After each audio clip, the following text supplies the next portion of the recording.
Assalamualaikum warahmatullahi wabarakatuh. Selamat pagi, siang, sore teman-teman. Kami dari kelompok 12 akan mempresentasikan materi tentang pembinaan, pengawasan, dan pengendalian aset barang milik daerah. Next.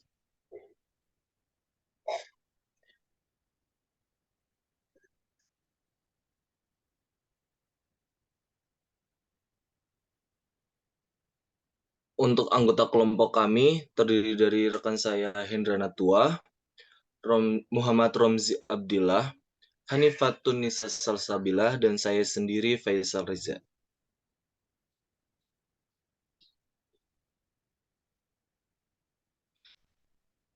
Untuk yang pertama ialah konsep pembinaan barang milik daerah.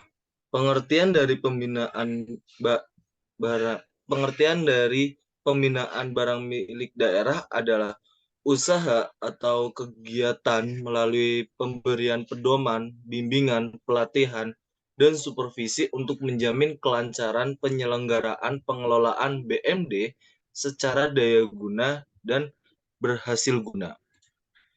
Melihat dari definisi tersebut, maka lingkup dari pembinaan barang milik daerah meliputi pemberian pedoman, bimbingan, pelatihan, dan supervisi terhadap pelaksanaan pengelolaan barang milik daerah. Yang pertama ialah pemberian pedoman. Pedoman merupakan acuan cara tindak dari pejabat atau pelaksana dalam hal pengelolaan pengurusan barang milik daerah. Sebagaimana diketahui bahwa dalam hal administrasi pemerintah, bahwa setiap tindakan atas aset barang milik negara harus mendasarkan pada peraturan yang jelas. Hal ini dimaksudkan supaya tidak terjadi kesalahan dalam pengelolaan barang milik daerah. Selanjutnya ialah bimbingan. Bimbingan biasanya dilakukan dengan sosialisasi atau workshop dalam rentan waktu yang tidak terlalu lama untuk hal-hal yang bersifat kebijakan atau hal-hal yang umum. Bimbingan seperti ini dapat dijalankan secara efektif.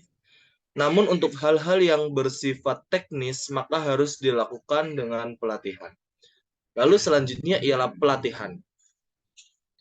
Pembinaan kepada pegawai yang mengelola barang milik daerah secara teknis dapat dilakukan dengan melakukan pelatihan. Hal-hal teknis harus dapat dipahami dan dikuasai oleh pegawai yang melaksanakan pengelolaan barang milik daerah. Selanjutnya ialah supervisi. Apabila lingkup pembinaan di atas sebelumnya telah dilaksanakan, maka kegiatan supervisi juga tetap diperlukan. Apabila dalam pelaksanaannya terdapat kendala, maka diperlukan supervisi untuk memecahkan masalah di lapangan. Di samping itu, dengan adanya supervisi, dapat diketahui lebih dini apabila terjadi ketidaktetapan dalam pelaksanaan pengelolaan barang milik daerah. Selanjutnya, ialah kewenangan pembinaan pengelolaan BMD, barang milik daerah.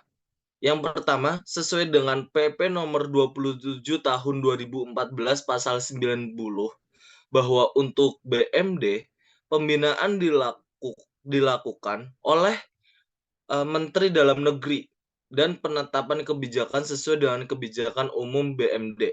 Di tingkat provinsi, gubernur merupakan pembina pengelolaan barang milik daerah.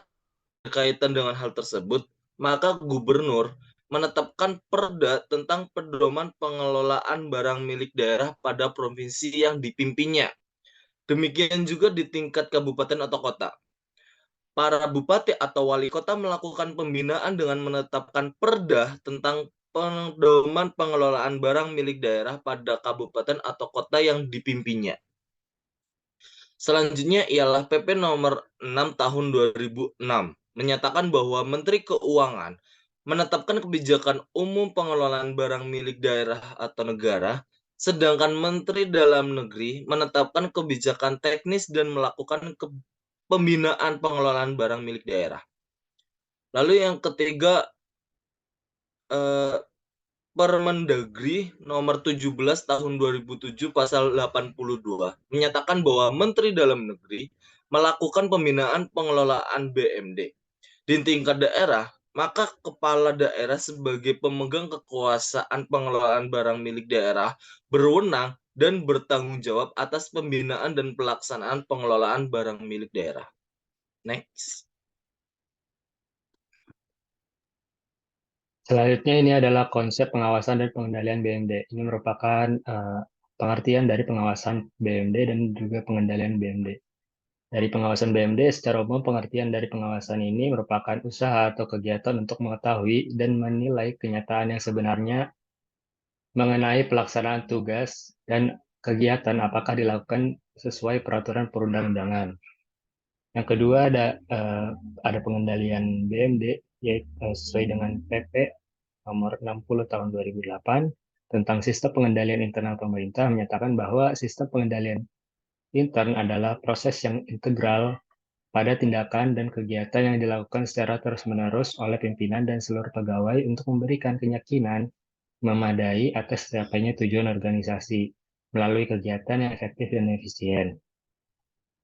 Sebelumnya, pengawasan dan pengendalian ini merupakan bagian yang tidak terpisahkan dari siklus pengelolaan BMD atau Badan Milik Daerah. Mulai dari perencanaan kebutuhan BMD sampai dengan pelaporan yang dilakukan secara periodik. Pengawasan dan pengendalian dalam pemanfaatan dan pengalihan aset merupakan suatu permasalahan yang sering terjadi pada pemerintah daerah saat ini. Next. Ini merupakan prinsip-prinsip dasar dari pengawasan. Yang pertama, berorientasi pada perbaikan. Pengawasan secara filosofis tidak dimaksudkan untuk mencari kesalahan, namun dimaksudkan untuk mencari kondisi permasalahan, penyebab, dan akibatnya, sehingga dapat segera dilakukan tindak korektif atau langkah perbaikannya. Yang kedua, penemuan fakta-fakta pada setiap permasalahan. Pengawasan harus menemukan data yang konkret. Untuk itu, pengawasan harus mendasarkan pada tolak ukur atau kriteria yang relevan. Yang ketiga, bersifat preventif, yaitu pendekatan kegiatan pengawasan dilakukan secara preventif atau mengutamakan pencegahan dan atas pelaksanaan kegiatan yang telah direncanakan. Yang keempat, pengawasan adalah sarana bukan tujuan. Pengawasan dalam administrasi adalah manajemen sebagai sarana, bukan merupakan tujuan. Pengawasan adalah sarana untuk meningkatkan efisiensi dan efektivitas dalam pelaksanaan kegiatan.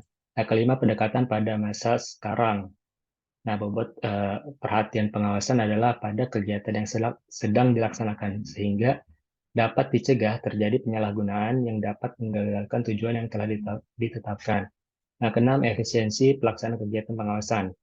Pengawasan harus dilakukan secara efisien, baik dari segi waktu maupun biaya. Jangan sampai adanya pengawasan malah menyebabkan adanya keterlambatan dan ketidakefisienan dalam pelaksanaan kegiatan yang telah ditetapkan. Yang ketujuh, tindak lanjut hasil pengawasan. Nah, setiap ada temuan dari aparat pengawas, maka secepatnya untuk ditangani. Yang kedelapan, bersifat pembinaan. Nah, pengawasan merupakan sarana yang efektif untuk membimbing para pelaksana kegiatan agar kegiatan yang dapat berjalan baik dan benar sesuai yang direncanakan. Selanjutnya ini merupakan unsur pengendalian. Yang pertama ada lingkungan pengendalian. Nah, pimpinan instansi pemerintah dan seluruh pegawai harus menciptakan dan memelihara lingkungan dalam keseluruhan organisasi yang menimbulkan perilaku positif.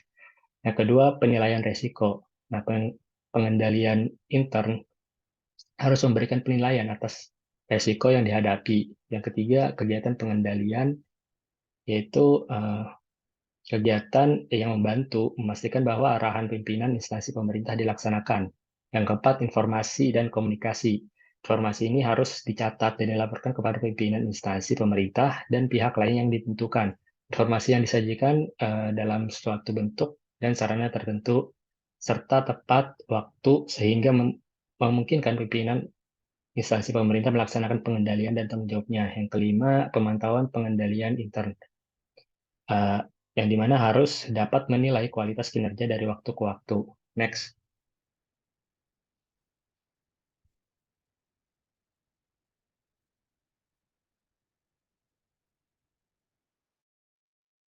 Selanjutnya ada tujuan dan juga ruang lingkup dari pengawasan dan pengendalian.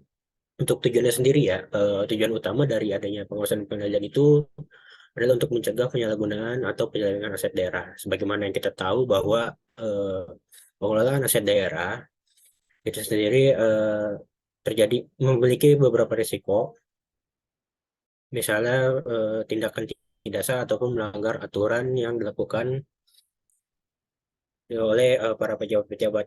Nah, untuk itu diperlukan pengawasan pengendalian dari BMD itu sendiri. Tujuannya untuk mengidentifikasi dan juga mencegah potensi penyalahgunaan dan penyelewengan tersebut dengan menjangkau kebijakan yang jelas, prosedur yang tegas, atau pengaturan penggunaan yang ketat. Selain itu, tujuan pengawasan dan pengendalian dari BMD itu juga melibatkan peningkatan efisiensi penggunaan aset daerah itu sendiri. Dan juga menurut Permendagri nomor 17 tahun 2007, tentang pedoman teknis pengelolaan BMD, di mana pengawasan adalah suatu tindakan atau kegiatan mengetahui dan menilai kenyataan yang sebenarnya mengenai pelaksanaan tugas dan atau kegiatan apakah dilakukan sesuai dengan peraturan perundang-undangan. Dan lingkup pengawasan BMD menekankan pada prinsip kesesuaian dengan ketentuan peraturan perundang-undangan itu sendiri. Sedangkan untuk pengendalian adalah suatu kegiatan yang menjamin dan mengarahkan agar pekerjaan yang dilaksanakan berjalan sesuai dengan rencana yang telah diterapkan. Dan pengendalian BMD diperlukan untuk memastikan bahwa pengadaan dan penggunaan BMD sesuai dengan perencanaan kebutuhannya. Boleh di next. Nah, selanjutnya ada ruang lingkup pengawasan dan pengelolaan aset daerah atau BMD. Yang pertama ada identifikasi aset, di mana ada proses ini melibatkan pengidentifikasian dan juga pencatatan semua aset yang dimiliki oleh pemerintah daerah, termasuk tanah, bangunan, kendaraan, peralatan, dan inventaris lainnya. Yang selanjutnya ada pengendalian fisik, di mana pengawasan fisik melibatkan tindakan untuk melindungi aset dari kerusakan, pencurian, dan penyalahgunaan. Selanjutnya ada pencatatan dan juga pelaporan, di mana pemerintah daerah harus memiliki sistem pencatatan yang akurat dan terpercaya untuk semua aset yang dimiliki, sehingga setiap perubahan status atau pergerakan aset harus dicatat secara lengkap dan terdokumentasi dengan baik.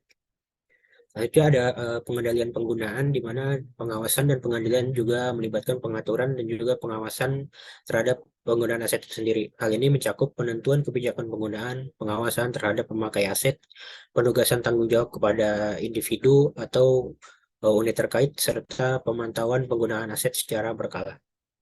Nah, selanjutnya ada audit internal ya.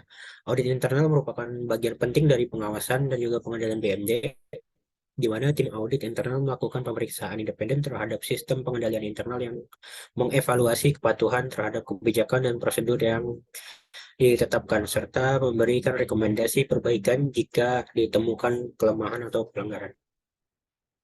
Yang terakhir ada penegakan hukum, di mana jika ditemukan tindakan penyalahgunaan atau penyelewengan terhadap aset daerah, langkah penegakan hukum perlu diambil, di mana pemerintah daerah harus bekerja sama dengan aparat penegakan hukum untuk menyelidiki dan mengambil tindakan hukum terhadap para pelaku yang bertanggung jawab. Oke, sekian. Boleh next. Selanjutnya adalah prosedur pengawasan dan pengendalian BMD, di mana terdapat 7 prosedur yang ada, dan prosedur pengawasan dan pengendalian BMD ini atau barang milik daerah dapat melibatkan beberapa langkah dan kegiatan yang perlu dilakukan secara sistematis. Nah, berikut prosedur dari pengawasan dan pengendalian BMD yang diterapkan. Yang pertama adalah pembentukan tim pengawas, yaitu pemerintah daerah harus membentuk tim pengawasan yang terdiri dari personil yang kompeten dan memiliki pengetahuan tentang pengelolaan aset atau barang milik daerah. Nah, tim ini itu untuk bertanggung jawab untuk melakukan pengawasan secara bertahap dan berkala terhadap BMD. Lalu prosedur yang kedua adalah identifikasi dan inventarisasi, di mana langkah pertama adalah mengidentifikasi semua barang milik daerah yang dimiliki oleh pemerintah daerah. Nah, setiap barang itu harus dicatat dalam inventaris dengan mencantumkan informasi seperti nomor inventaris, deskripsi, kondisi, nilai, dan lokasi. Lalu yang ketiga adalah pencatatan dan pemeliharaan data. di mana data mengenai BMD ini harus dicatat dan diperbarui secara berkala. Nah, informasi seperti perolehan, pemindahantanganan, dan pemeliharaan harus dicatat dengan jelas dan akurat. Lalu yang keempat adalah pemeriksaan fisik, di mana tim pengawas ini harus melakukan pemeriksaan fisik secara berkala terhadap BMD untuk memastikan keberadaan, kondisi, dan kesesuaian dengan catatan inventaris. Nah, pemeriksaan ini juga dapat mencakup pengecekan terhadap penggunaan, perawatan, dan peningkatan nilai aset. Lalu yang kelima adalah verifikasi dokumen dan transaksi, di mana tim pengawas harus memverifikasi dokumen dan transaksi terkait BMD seperti surat perjanjian, kontrak, sertifikat, kepemilikan, dan dokumen pemindah tanganan. Nah, hal ini itu bertujuan untuk memastikan bahwa semua transaksi yang terkait dengan BMD telah dilakukan dengan prosedur yang benar dan sesuai dengan peraturan yang ada. Lalu yang keenam adalah pengendalian internal, di mana pemerintah daerah tersebut perlu menerapkan mekanisme pengendalian internal yang efektif untuk mencegah penyalahgunaan atau kehilangan barang milik daerah. Nah, ini dapat melibatkan penetapan kebijakan dan prosedur yang jelas, pemisahan tugas, pengawasan internal, serta penggunaan sistem informasi yang terintegrasi. Lalu yang keenam adalah pelaporan dan audit, di mana tim pengawas ini harus menyusun laporan hasil pengawasan dan pengendalian BMD. Nah, laporan ini harus disampaikan kepada pihak yang berwenang dan dapat digunakan sebagai bahan evaluasi dan pengambilan keputusan. Nah, selain itu, audit internal atau eksternal juga dapat dilakukan secara periodik untuk memastikan kepatuhan terhadap prosedur dan peraturan yang berlaku.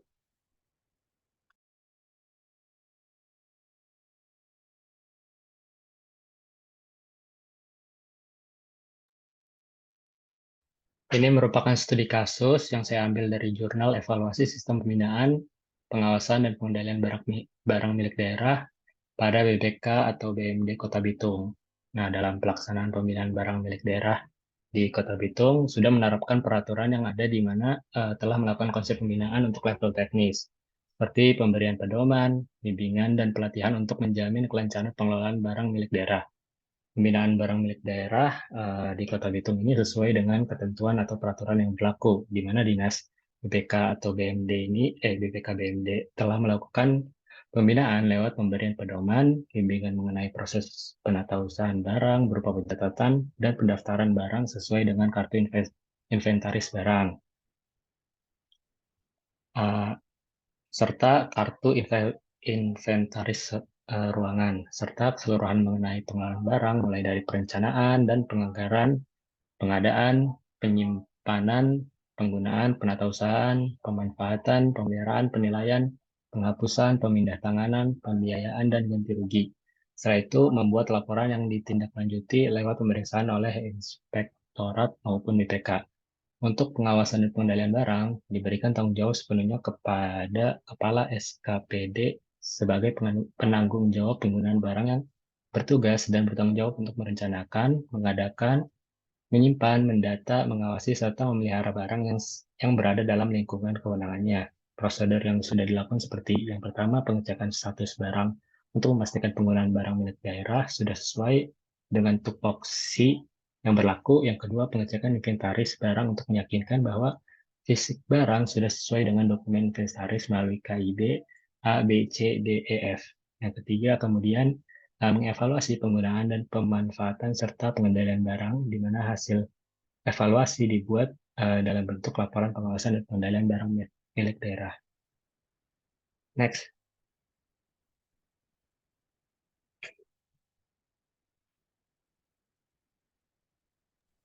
Cukup sekian dari presentasi dari kelompok 12, kurang lebihnya mohon maaf. Terima kasih. Wassalamualaikum warahmatullahi wabarakatuh.